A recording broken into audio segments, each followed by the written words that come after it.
How you doing, vinyl community? Welcome to my new channel, which is going to be called Griftopia's Vinyl Lounge. So I'm doing the Vinyl Tag 2021. After watching like Steve Carlson and a lot of these Vinyl Tag 2021 videos, it's supposedly a good start if you want to start making these type of videos. So here's my stab at it. This is the Andrew Tales from the Crate version. I've been watching his channel for like a year and a half now and watching a lot of you guys' channels out there. I just started collecting vinyl about a year and a half ago. I mean, I always, had CDs and tapes when I was a kid and some records actually when I was young as a kid, but just kind of started collecting vinyl. Figured I'd get a turntable and kind of progressed from there, better turntables, and started collecting more vinyl. And I didn't really do a video earlier on because I didn't really have that much of a collection, but now I've amassed a good amount of records that I kind of wanted to do some videos. So this is my stab at it. Special guest with us today is Julie London. She's going to be sitting in with us, and she's pretty feisty today, as you can see from that album, and she's going to try to contain herself while we do these videos. She might interject, stop, don't say anything, while we do these videos, but she's gonna be joining me in my video today. Also gonna be drinking a little bit of local brewery beer here. This Marble Brewery, it's a local brewery here in the neck of the woods that I am in the Southwest. It's a double white, it's a Belgian ale. Pretty strong, so by the time I finish this, I hope that I can contain myself, Julie. Yes. All right, so we're gonna start Vinyl Tag 2021 in the Griftopia's Vinyl Lounge, and I'm going to kick it off with these 20 questions that you put together, Andrew. So thank you for putting together these, and here we go. All right. So we got for a discovery in 2020. I'm sure a lot of you know of this guy, this acoustic guitarist, and I didn't. I really didn't know anything about him. So might not be mind-blowing, but Leo Kottke. This album was brought over for Christmas. I hosted my family for Christmas, and we were all hanging out in the vinyl lounge and chilling to some records, and they brought over this album, and just killer acoustic guitar.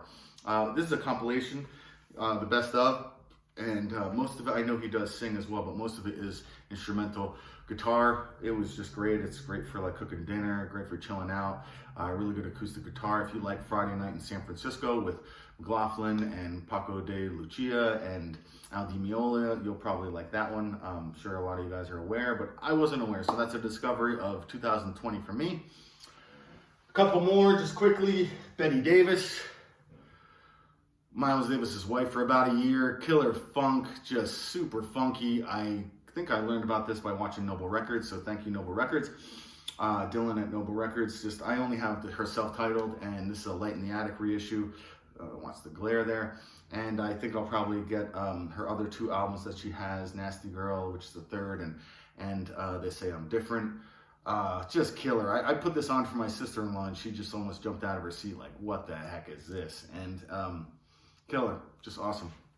All right, let's see. Next up, oh, I apologize. I forgot. One more is a discovery is Little Feat.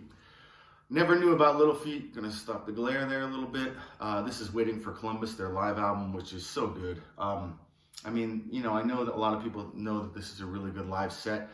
A lot of people know about Allman Brothers and Fillmore East as obviously being an amazing live album.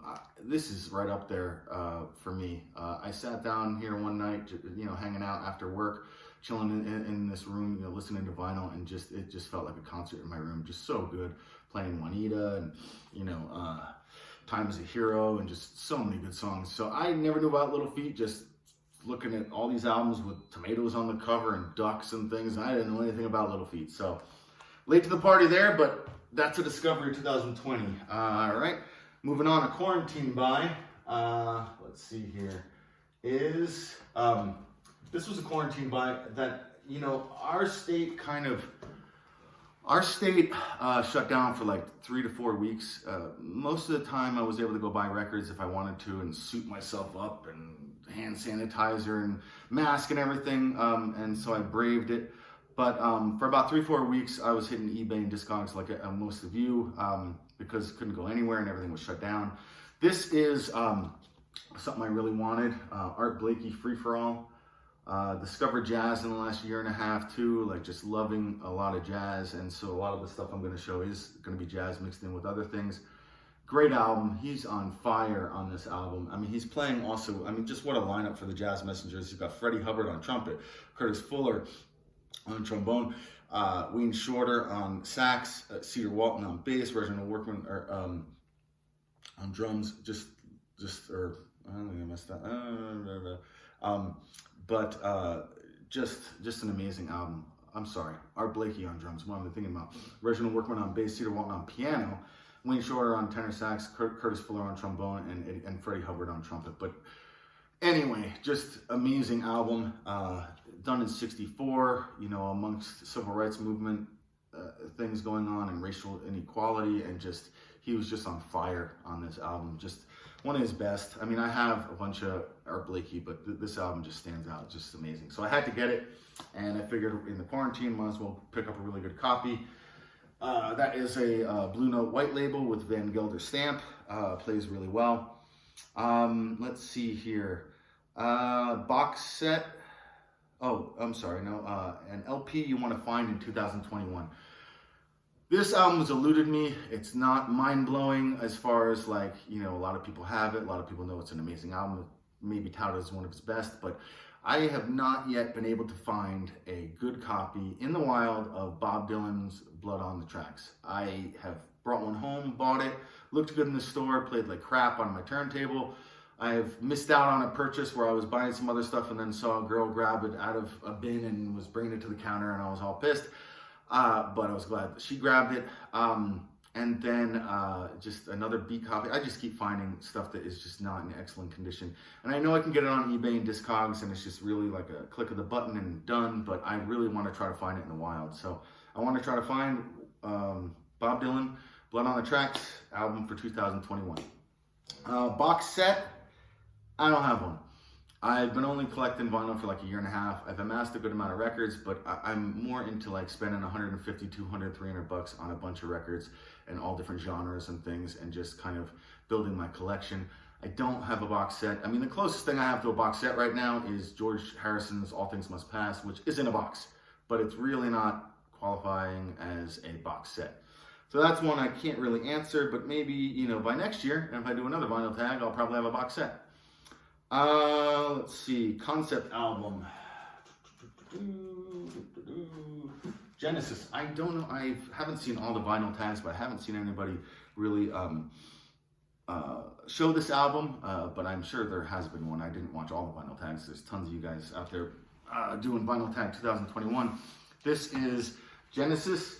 The Lamb Lays Down on Broadway. This is Peter Gabriel's Genesis. This was another Christmas gift. I haven't deep dived into this one a ton, but great album. You know, it's kind of a mixed bag, got mixed reviews. I know Peter Gabriel kind of left halfway through the album to do a movie, and then they were kind of left to kind of finish it on their own until he came back. So, you know, side one and first album is pretty amazing, and then it kind of just becomes okay, in my opinion anyway, for the second LP, but that first side is absolutely amazing.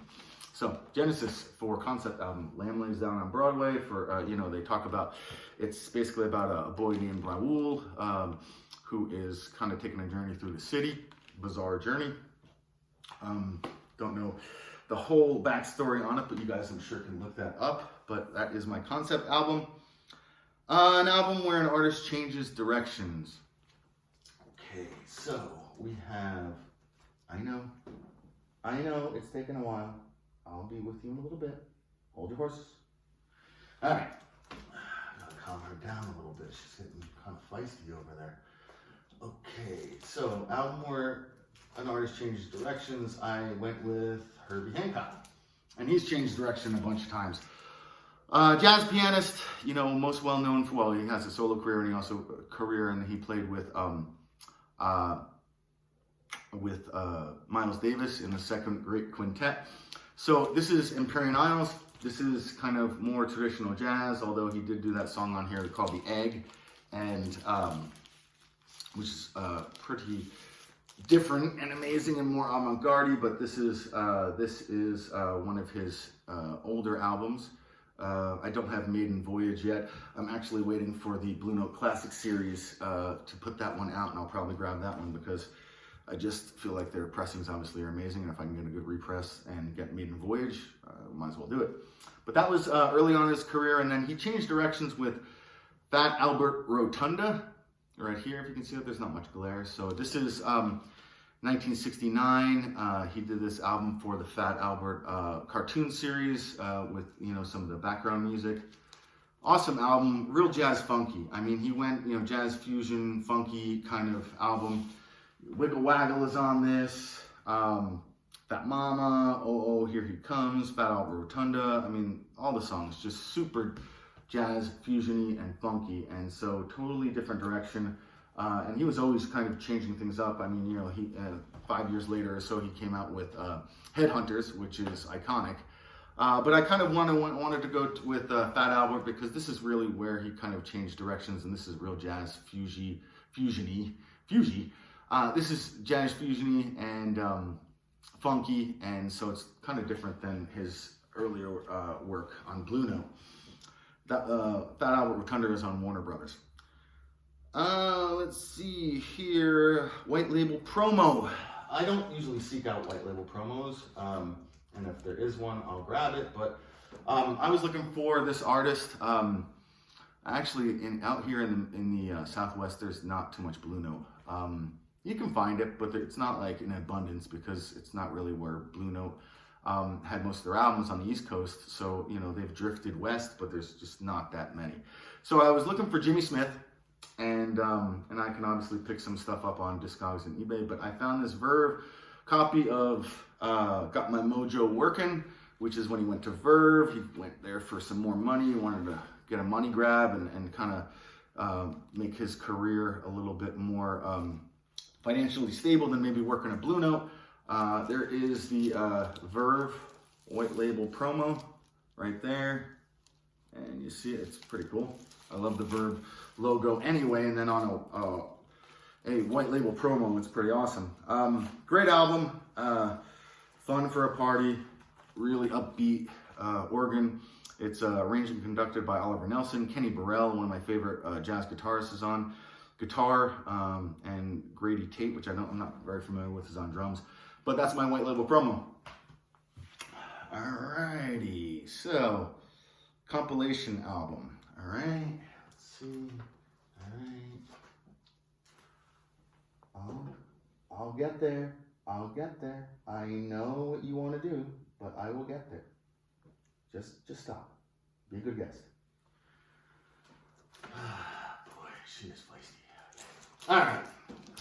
So compilation album. Haven't seen this shown, and kind of a cool album that you can find for $5 a lot of times in bins. Sound of Jazz. This is an old Columbia 6i. There we go.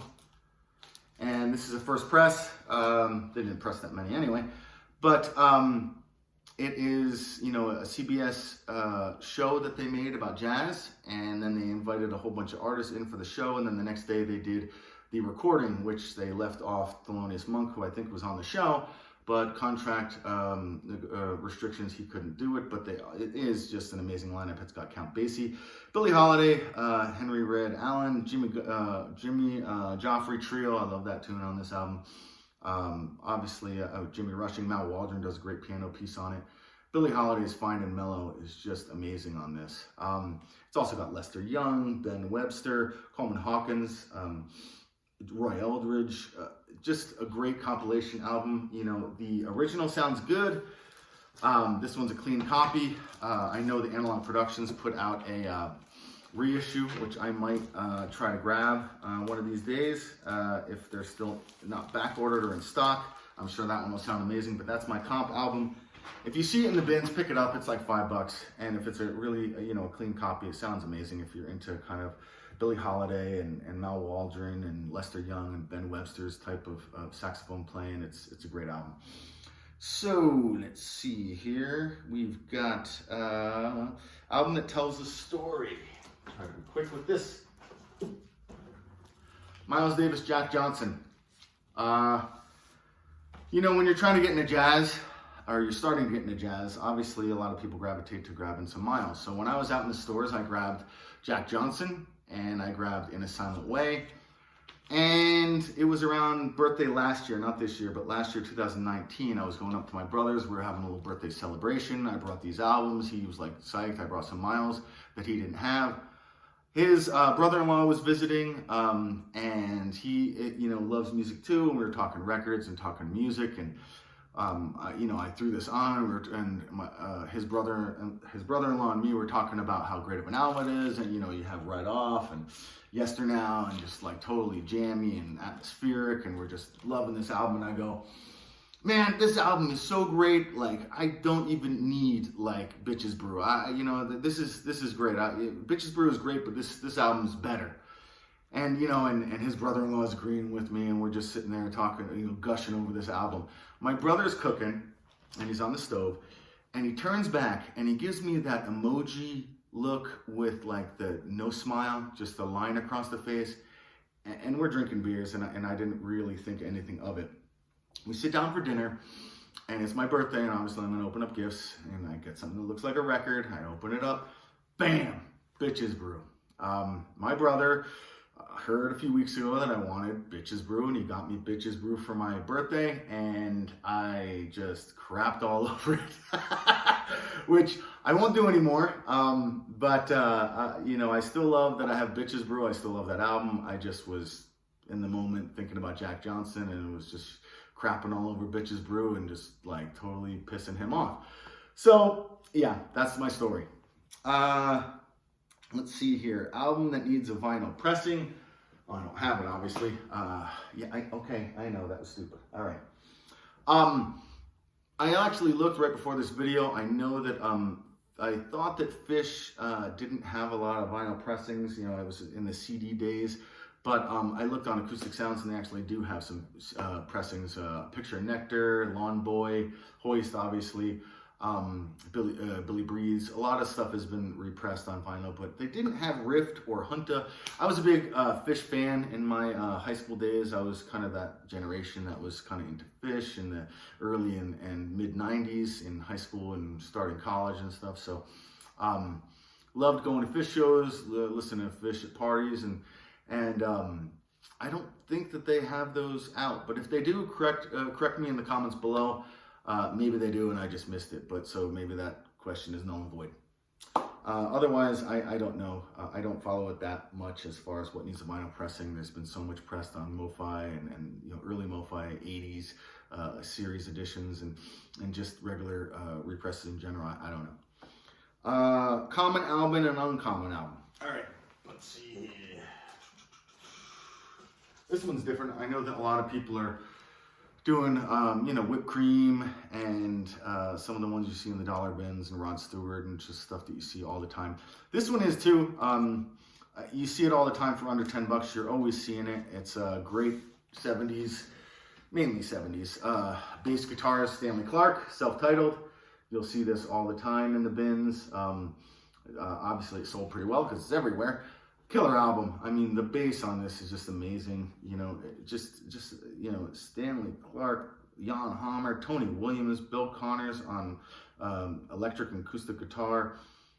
Killer album. Anyway, Stanley Clarke, self-titled, common album.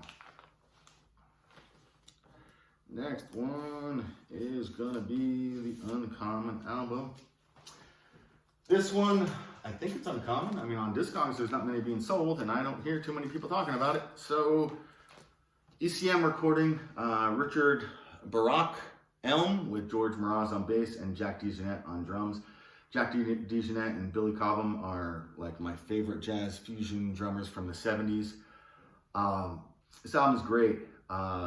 you know, he kind of has a Bill Evans kind of sound to him, the piano player Richard Brock. George Mraz on bass, and then, you know, Jack DeJohnette is just killing it on the drums. You know, if you're into first pressings and you can't get the Bill Evans, you know, stuff, and you want the Riversides, or maybe you just want to hear something different, this is a great recording. Snow Leopard on side 2, 12-minute song. Jack DeJohnette just has like an amazing drum solo. If you have good imaging and soundstage on your system, I mean, it just encompasses the whole room. He's just laying it down. So, great album that I don't see shown in the VC very much, and I don't really see it in the bins very much. So, hopefully it's uncommon. All right. There's a story. An EP. That one. Take a sip here. Has a real Hefeweizen kind of taste to it. Killer. All right. This album, I want to get the self-title of this band, and I just happened to see this in, this is the only EP I have. I happened to see this in the bins for $5. I figured I can't find the self-titled in the wild, so I'll grab this. This is the Psychedelic Furs. All That Money Wants. Good album, good EP, fun listen. But eventually, a couple weeks later, I got the, well, actually, a couple months later, for my birthday this year, I got the Psychedelic Furs self-titled, which I love that album. So I don't play the EP as much anymore. I play their self-titled, but great band. You know, I might venture into their second and third albums, but their first album is just excellent. All right. A girl group. I don't have too many girl group albums. I wish I had some cool stuff from the 50s, and but I don't. I actually got this album for my daughter.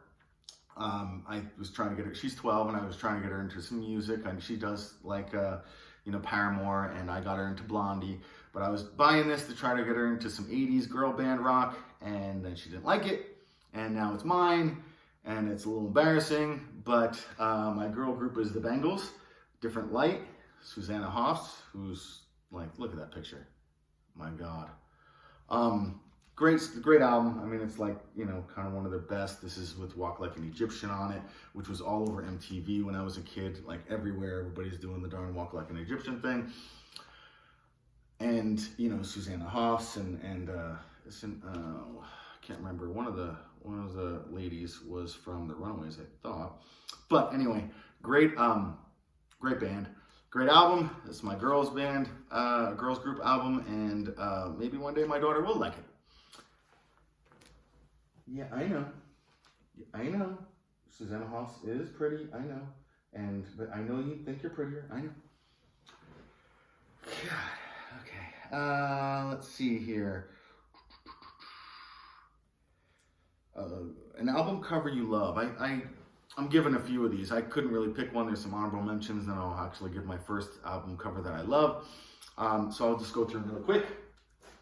Bam. Jethro Tull, Stand Up. Early on in their career, I think it's like their third or something album. Real bluesy.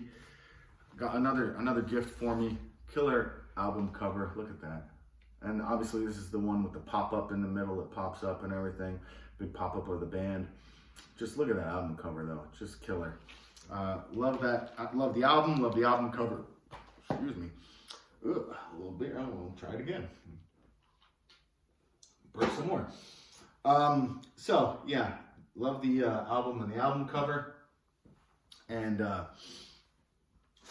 this one, I don't see that much. Ramsey Lewis, Sun Goddess. This album cover is a little beat, but I just picked this album up for $3.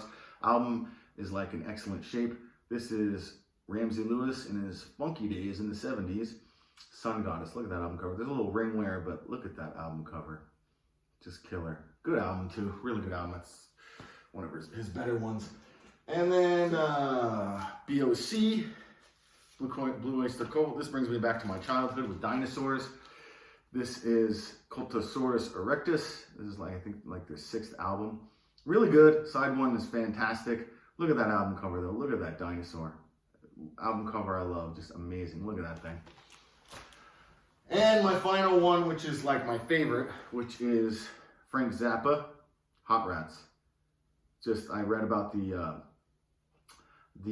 photographer for this, and he used an infrared light for it. She's crawling out of some concrete metal or concrete fountain looking thing, and I don't know, but it's amazing. And I love the album. This is a first press that one of my other ones that first press that I had to buy. Just love the album cover. All right, that's it. That's number one. Frank Zappa is number one on the first love the album cover list. Album you listened to most, right up here. It's not my favorite album, and that's why I've listened to it most, but this Ben Webster Soulville album, which is a Speaker's Corners repress, his sax playing, you know, that soul, bluesy, slow, really kind of just sultry sax playing. This album is so good for the morning or late night. So a lot of times when I wake up and I'm kind of just like, can't really open my eyes yet, but I can actually just drop the needle on the turntable, I listen to Ben Webster. It's just such a great morning album to kind of just ease you into the day. So that is something I've listened to most. Not maybe my most favorite, but just it's kind of a nice day starter. So, an album that you had to get an OG copy of. All right, this one I found in a like a kind of an estate sale kind of bin, an antique mall. And kind of couldn't believe I found it. It's not like touted as, I mean, it's not a Hank Mobley album or anything, but I found an original press of Birth of the Cool by Miles Davis. Kind of more, you know, also Jerry Mulligan's album as well. They kind of put Miles on the cover because he was so kind of famous at that point. But good album. Copy plays VG. Really kind of cool to get a first press. I wasn't searching it out, but it was just there, so I said I'm gonna get it.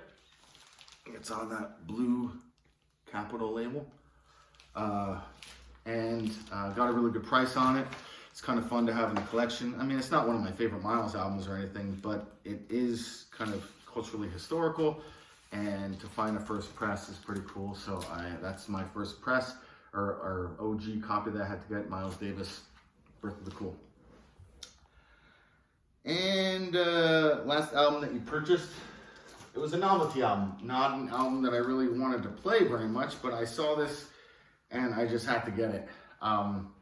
Musically Mad, Living Stereo, Alfred E. Newman's on the cover, super cool. It's going on the wall. It's not something that I normally play. It's kind of like classical wacky with a narrator and weird like interjections of the narrator and weird sounds and stuff, because it's kind of a play on Alfred E. Newman and the Mad magazine. Cool album cover. It'll go up on the wall once I get a little frame for it, but that was my last purchase. Kind of a stale day at the record shops after Christmas, and I couldn't find anything, but I found this and thought that'd be really kind of cool to have. That's my last purchase. Okay. That's being a pain. Punk album. All right. This has been shown before. Obviously, it's iconic, but it's one of the only punk albums I have, so I'm going to show it. Ramones Self-Titled. First Ramones album. There we go. And it's an early press. It's like a third pressing or something on Sire. You know, pretty much one of the bands that started the punk movement. Great album. And I'm going to also throw in a post-punk album. One of the only other kind of punky albums that I have is 2001 Self-Titled The Strokes. Looked it up on Discogs, garage band post-punk, so it's somewhat like punk. It is post-punk. You listen to this album, it really kind of, although it's 2001, sounds like 70s punk. They really kind of took that vibe in this album. Saw them actually live in town not too far from where I'm settled here. In 2001 when they were touring. So that's my post-punk albums. And favorite 2020 reissue. I know we're almost done. It's amazing. I know. You're excited. I know. 2020 reissue of The Real McCoy Tyner, Blue Note reissue series. This is part of the classic series. I've gotten a bunch of the 80s pressings and the Tone Poets. I love this album, and it's my favorite 2020 reissue, but really it's just kind of like that whole Blue Note series, the Tone Poets, the 80s, and the classics it's like my favorite reissue series of 2020. Just amazing pressings, remastered by Kevin Gray, either RTI or pressed at Optimal. They're just